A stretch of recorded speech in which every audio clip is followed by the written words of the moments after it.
All right, let's start with some examples.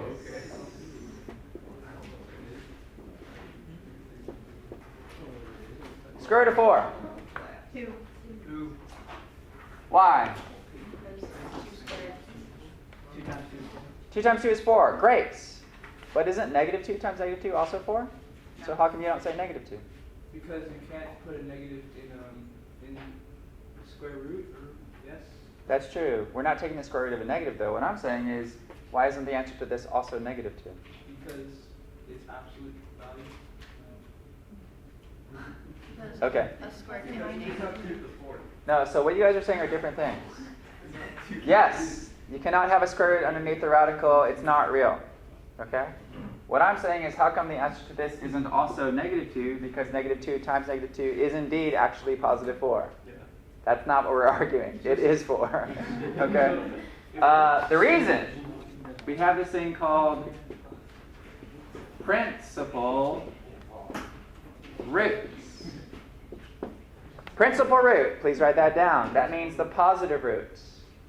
So when you guys are doing square roots, they're just asking for the principal root. Okay? So when they say square root of 4, even though 2 times 2 is 4, and also negative 2 times negative 2 is also 4, they just want the principal root, which is 2. Okay? Now, that is different than this problem. This, for right now, there is no number that you multiply by itself to get a negative. Okay? So this is not real. For right now, this is not real. When we get to later in this chapter, we will deal with imaginary and complex numbers. And we will have some more stuff we can say. But right now, it's not real. Okay? What about, what is the cube root of 8? 2. 2. Great. Question. Am I able to take the cube root of a negative? Is it okay to take the cube root of, say, negative 1? Yes. Why? Negative 1 times negative 1 times negative 1 does equal negative 1. So yes. So this is a big thing. Notice we can't do this with a square root or fourth root or any even roots. So that's going to affect us later when we talk about domain. Okay? However, you can take the cube root or fifth root or, I guess, odd root of a negative, and that's okay. So that's going to affect our domain with odd roots. You can't square root a negative though, right? Not right now. Right now. Right. So that will not be in the domain of a square root function. So now, Okay. All right, so this is important for us to notice. So let's take a look at some graphs.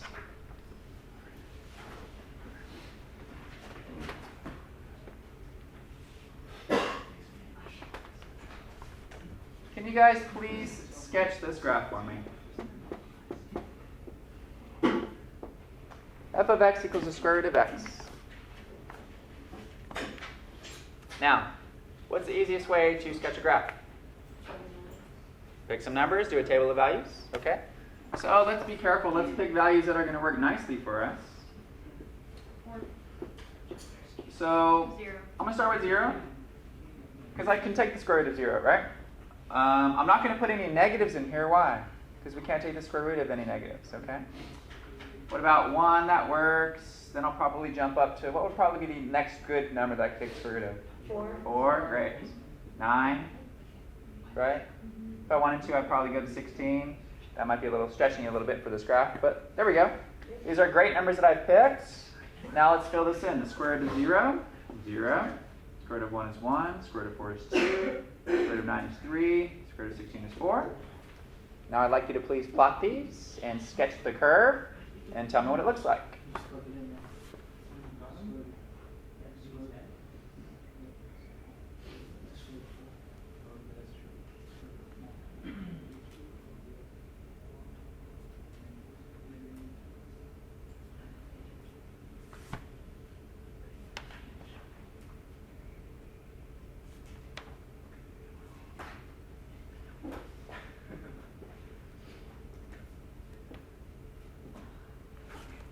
Hopefully you guys all get something like this.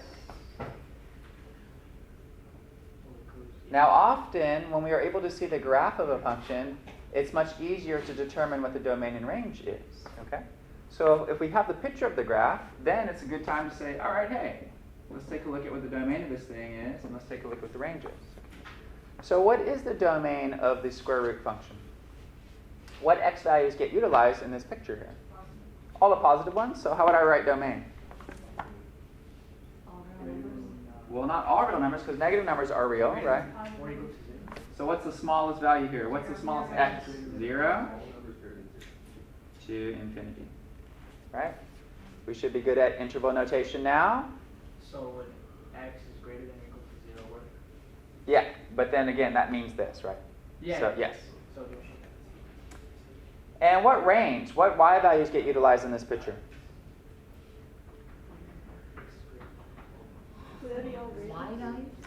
Do we use any negative y values down here? No. No. What do we use?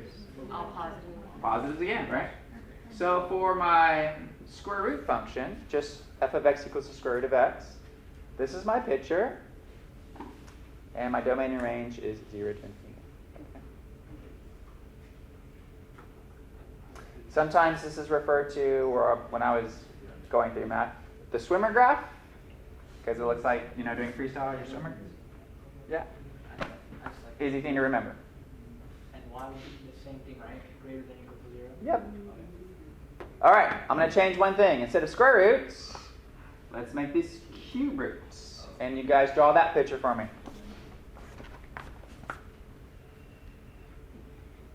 Get an idea of what these functions look like, the base form, and then of course we can manipulate from there too. So be careful. I want to plug in good numbers that work well for me. Am I allowed to take the cube root of negative numbers? Yes, I am. So let's take a look at both sides, okay? So I'll do 0, negative 1, positive 1. What's the next good cube root? 8, negative 8, positive 8. That's probably good. You could go up to the next one, which is what, 27? Probably won't do this on the graph, but we could look at it in the table. All right, the cube root of 0 is 0. The cube root of negative 1 is negative 1. The cube root of 1 is 1. Negative 2, positive 2, negative 3, and positive 3.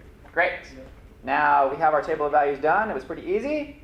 Now please graph it for me. Let's take a look at what it looks like. All I'm doing is sketching out these points.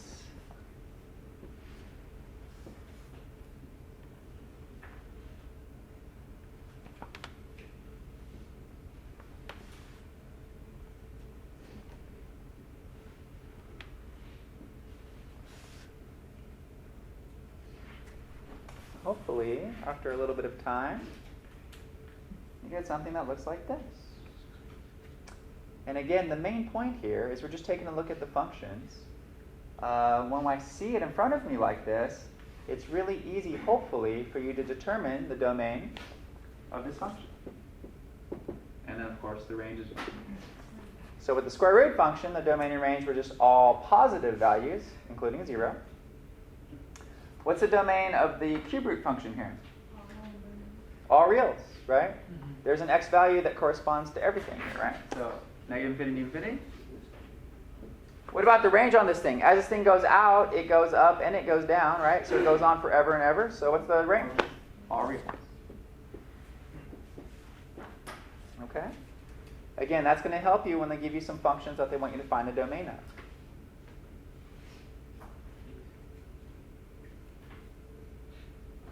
Okay, great.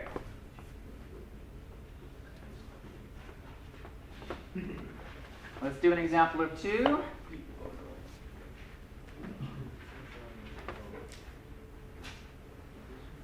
All right, find domain.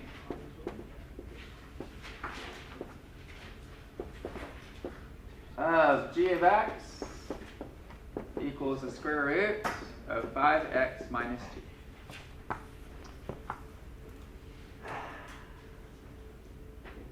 The square root of 5x minus 2. I want the domain of that function. Well, what do I have to ensure happens? Whatever I plug in has to be what? Positive, or the lowest it could be is 0. So to understand this, I'm taking the square root. It has to be restricted to 0 to infinity, right? So what I have to do is take whatever's inside the radical and ensure that that thing is always greater than or equal to 0. Okay? Solving this algebraically, which is what we did last, 2 chapters ago? So an inequality, right? So you have to solve this inequality, and that will give you your domain. Okay? So what would I do here? I'd add 2 to both sides, and then what?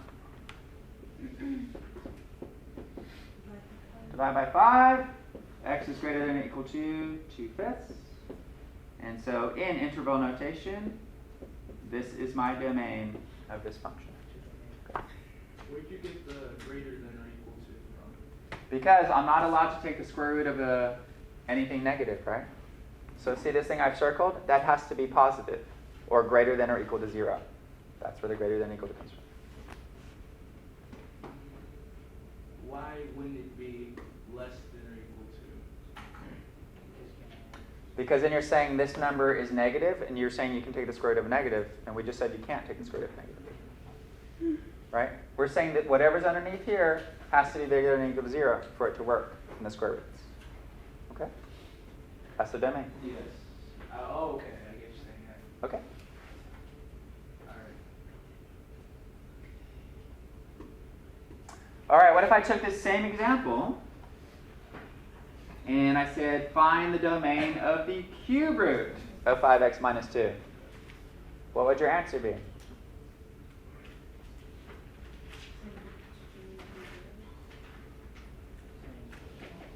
Is there any problems that I could have put in for x that would mess this up? No. So what's my domain? All reals. Everybody with me on that? We're allowed to take the cube root of positives and negatives and 0. So any number you put in there is going to work. So my domain is all reals. Cube root, all reals. Square root, got to make sure that thing is positive. Okay? That's going to pretty much be your pattern for even roots and odd roots. Okay? There's no range to it? Well, it'll be all reals too. Oh, But you'll just be asked to find the domain of these things. okay.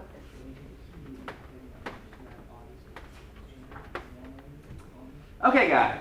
What I would love for you to do now is tell me what the graph of this looks like.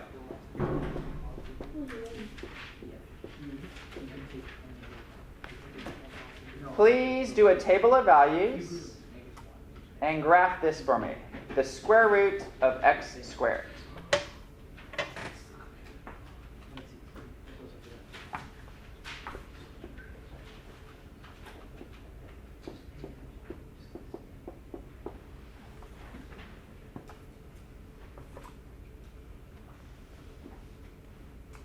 Would it be okay to put a negative in here? If I take a -1 and I square a -1, what happens? It's positive. And I can take the square root of a positive. So I can put negatives in. All right? So let's put in some... let's do this. Let's put in these values. And you guys evaluate those. And then after you evaluate those, let's take a look at the graph.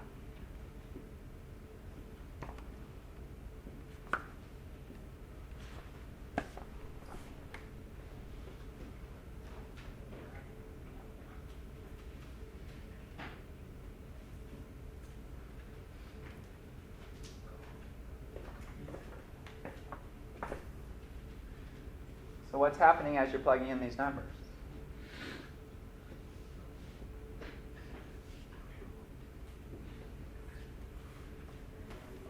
When you plug in -1 and you square it, -1 times -1 is +1, and the square root of +1 is just 1, right? Similarly, 1, 2, 2, 3, 3. Did everybody get this? All right, graph it. And then when you do graph it, tell me what it looks like.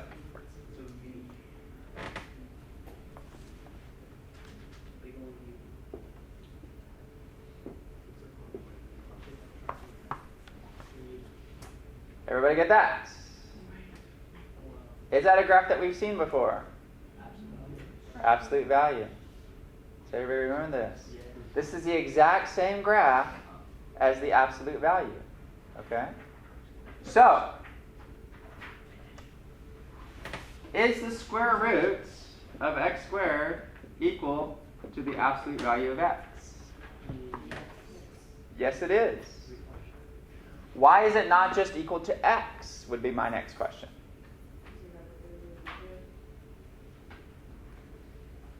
How come the square root of x squared isn't just x? Let's examine that question for just 1 second, okay?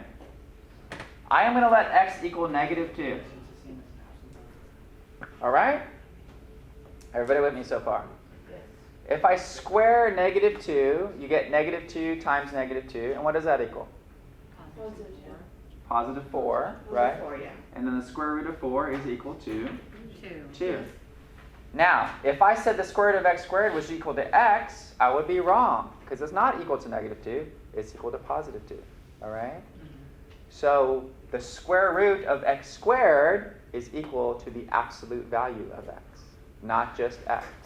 Okay? So please, this is a big footnote star that comes up when we're doing square roots. Okay? So be ready for that guy. All right. It's time to talk about one of the more difficult aspects of radicals, and that's called rational exponents. Is this still 10-1? Nope, it's the next one. Yep. Rational exponents.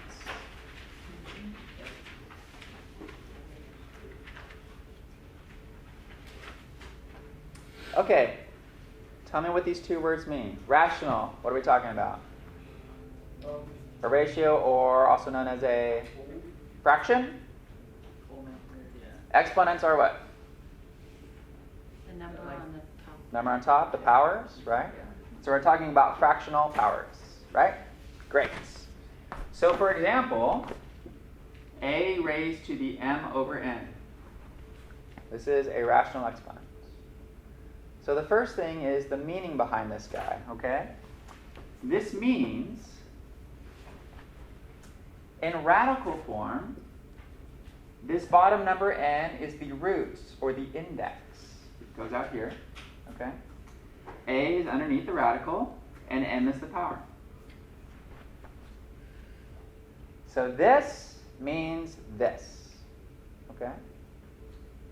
Now, and you're also lucky here in that you kind of have your choice. You can do the nth root first and then raise it to the power, or you could do the power first and then take the nth root of that. These are equivalent, okay? Go the same way? Yeah, it means the same thing. So either or, whatever's going to be easier for you to simplify, do it that way, okay?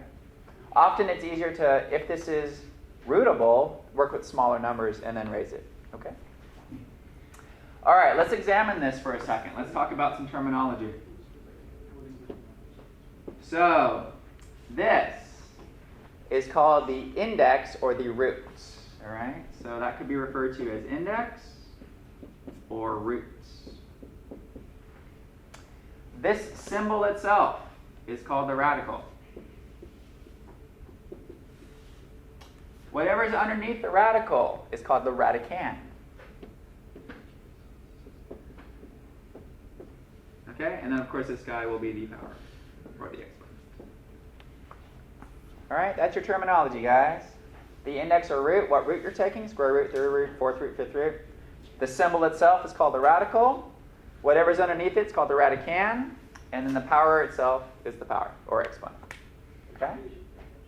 So memorize those terms, because they will be used, yes. Is that after radicand then OL or? What? A-N-D, radicand. Yeah.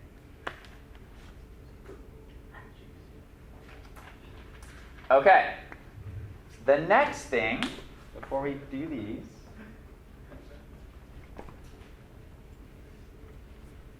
let's get comfortable with going from one form to the other. All right? So for instance, let's say I have x to the 2/3, and I just want you to write that in radical form. All right? Using what we just did, what would this radical look like? 3, or the square root of,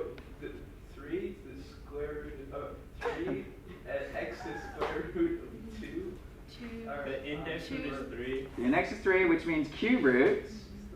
The cube root of x squared. That's what I meant. Great. Then what you said is right. The cube root of x squared. All right? Everybody got that? Let's go the other way. What if I give you the radical? What if I say the square root of 15a? What would that look like as a power?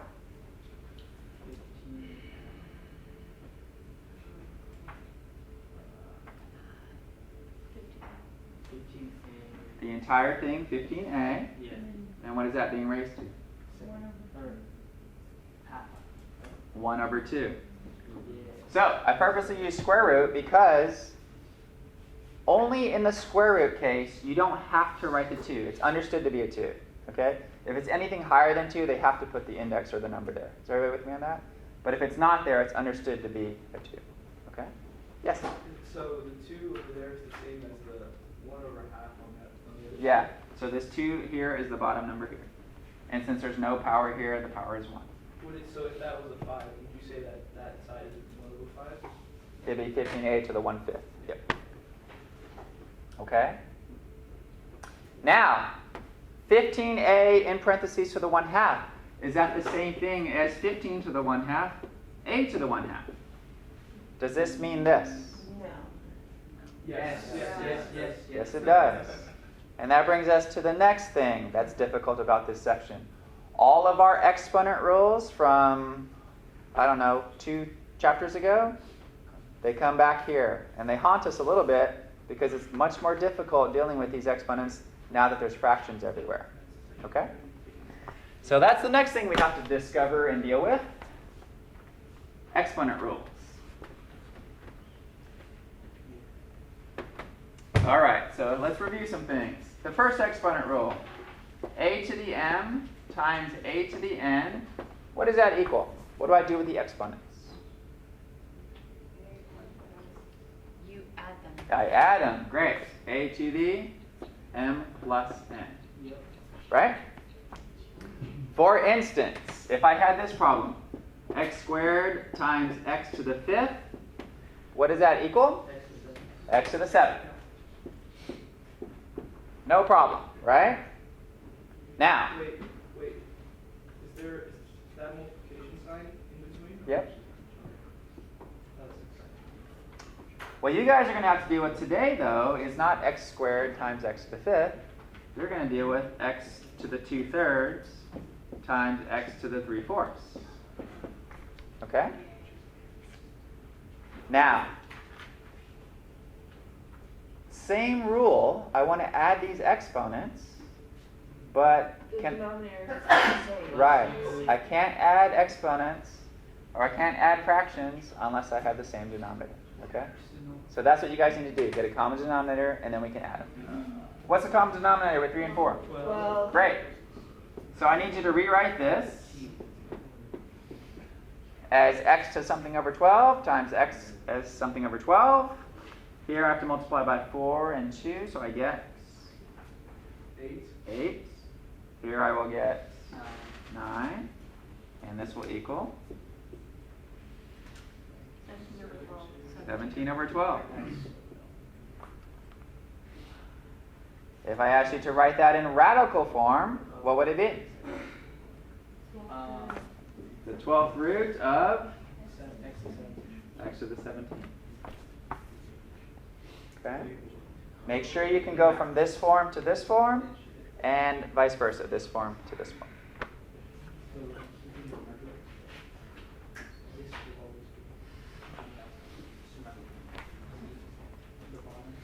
What was another rule of exponents?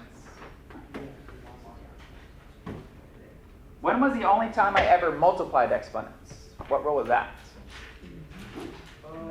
Division or There's only one time we ever multiply exponents. When is that? When you have a power raised to a power. This is our another rule for exponents. Okay? So this is going to be a little intimidating because you have to go back and remember all of those rules and now apply it to more difficult stuff. Okay? Power to a power. This is the only time I ever multiply the exponents. All right?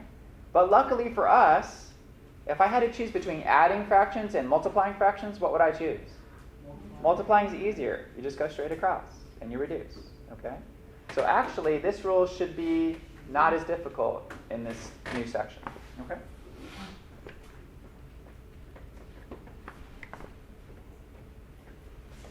So, back a few chapters ago, you had a problem like this. X squared raised to the 8th.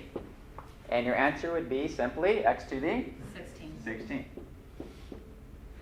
Great. Today's material, you're going to have x to the 2/3 raised to the 12th. And your answer is going to be, what do? You multiply times 12, or 12 over 1. You go straight across and you reduce, and you will get x to the 8. How did I get 8? Cancel. There's two ways to do it. 2 times 12 is 24. 24 divided by 3 is 8. What's another way to do it? 3 goes into 12 4 times. 4 times 2 is 8. Either way, you're going to get x to the 8. Okay? So I'm going back and I'm reviewing all of these exponent rules, but now we're dealing with fractions. Okay? All right. Back a few chapters ago, how did you guys handle something like this?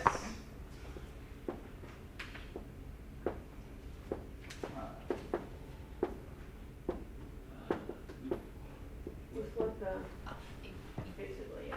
You take each one, the negative one goes to the each power. exponent inside. So you're going to flip, that's going to make it a -2 and a -3. Great. So you're going to Let's just do that first. I'm sorry. No worries. A to -2, B to -3, A -2, B 5. Right. Great. And then what do I do with all of these negative exponents? The negative b, or the b to the -3 is going to come down. The positive 5 is going to come up. Positive 5 doesn't move. Oh, wait. We only move negative exponents. Okay? So will the -3. This comes down, this comes down, this goes up. Right? Right. This is what we did, again, a couple chapters ago. So I get it. I'm just not that's okay. saying A it squared correctly. over A squared, B to the 5th, B to the 3rd. Everybody see this step to this step? We've moved, whoops, You step, the B to the 5th doesn't move. B. B to the 5th right here. From here to here, I moved 3 things, right? There were 3 negative exponents. Is everybody with me? All right, what do I do now? Simplify. Yep, A squared over A squared is Cancel. gone. B to the 3rd, B to the 5th is B to the add the exponents, B to the 8th. yeah. Is that in the numerator or denominator? Denominator Denominator, how do I indicate that? over 1. 1 over, right. This was a couple chapters ago without fractions. Now we're doing the same problems with fractions, okay? It's going to get pretty difficult. Is everybody with me? Yeah. So they're assuming you can do this like that. So you might have to refresh on some of your exponent rules, okay? All right. Let's look at today's material. Let's keep this, but instead of a -1, let's make that a -1/2. And let's make this a 5/3. All right? This is the problems that you guys will have. All right, the exact same way we attacked the last problem is how we're going to attack this problem. You have this and this both being raised to the -1/2. Okay? So power to a power for both of those. Let's just do that first. So what is my numerator going to look like? A to the -1. B to the -3/2.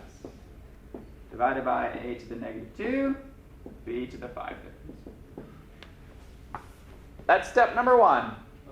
All I've done is made sure that both of these powers got raised to this -1/2, and basically I multiplied those. Okay. I have 3 exponents that are negative. I'm going to move those 3 exponents. That'll be my next step. This guy's coming down, this guy's coming down, and this guy's going up. Okay? So your next b to the 5/3 stays where it is. A to the 1 comes down, a squared goes up, and b to the 3/2 goes down.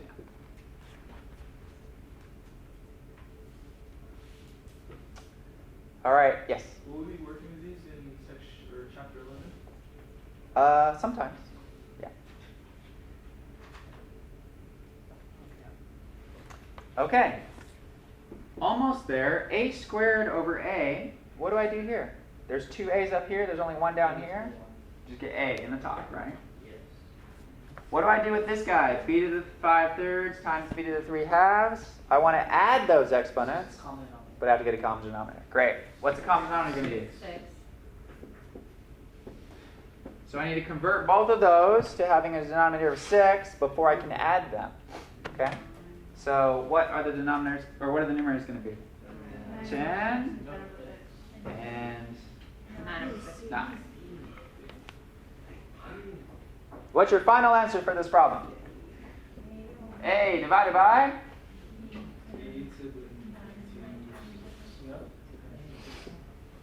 A over b to the 19 over 6.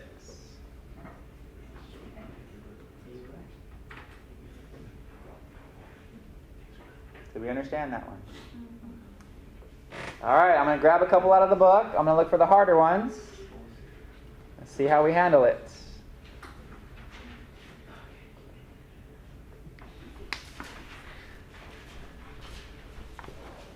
Let's do one or two of the hardest ones.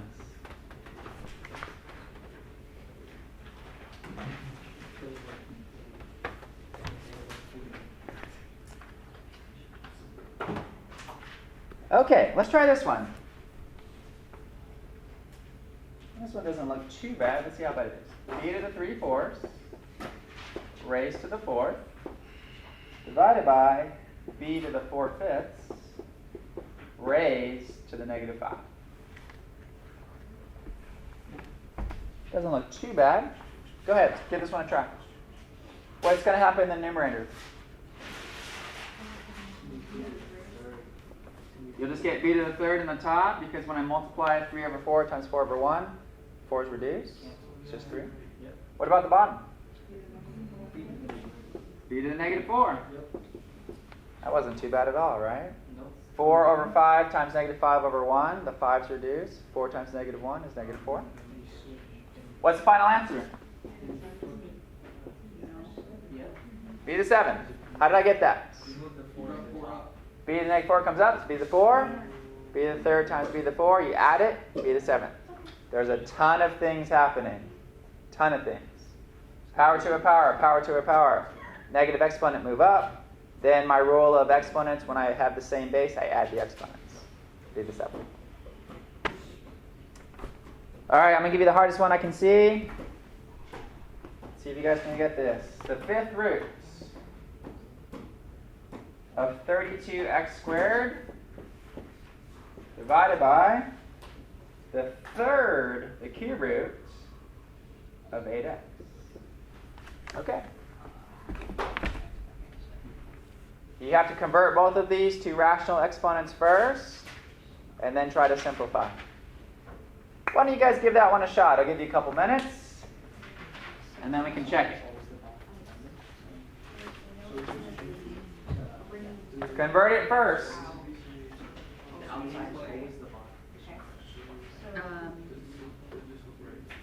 Yeah, and then we have to convert these two, which I believe would be 2 over 5, which is 1 over 3.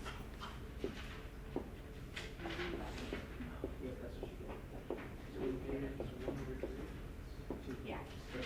Does he- Yeah,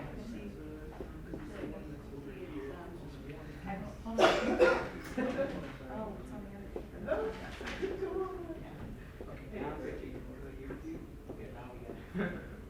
Yeah.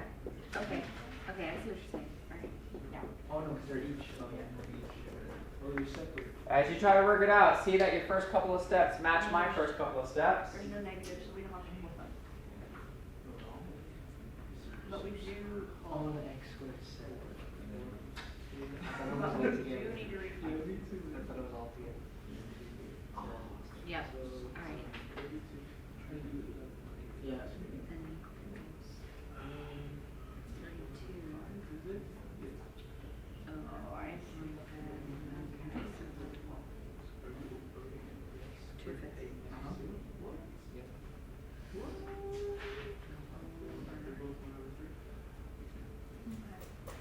So then you do what?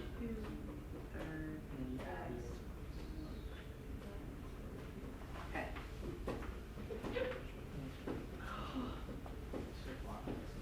How we doing? Going crazy? No, I'm tired. These two things that I'm circling can be simplified. We actually do know the fifth root of 32. We actually do know the cube root of 8. Go ahead and reduce that for me. Think about what times what times what times what times what is 32. Think about what times what is 8. 2 and 3. So, okay, so right here. So 32 to the fifth is going to be 2 x 2 plus 2 to the fifth power is 32. So it's opposite.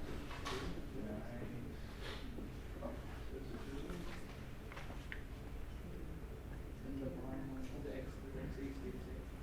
Oh, yeah. Just combine. Alright. Don't. The fifth root of 32, guys. That means what times what times what times what times what is 32. And that's actually just 2. 2 times 2 times 2 times 2 times 2 is 32. 8 to the 1/3. Think about what that means. That means the cube root of 8. Remember, we have to be able to be good at switching forms. What times what equals 8? 2 times 2 times 2. They're both 2. Okay? Which we can reduce. What about the x to the 2/5 and the x to the 1/3? What do I need to do there? Subtract them, but before I can subtract them, common denominator. What's the denominator going to be? 15. What did you guys get for the top? 6 over 15. Bottom? 5. Where are there more? On the top. So when I subtract, where's my answer going to be? On the top. What's your answer? X to the 115. What does that mean in radical form? The 15th root of x.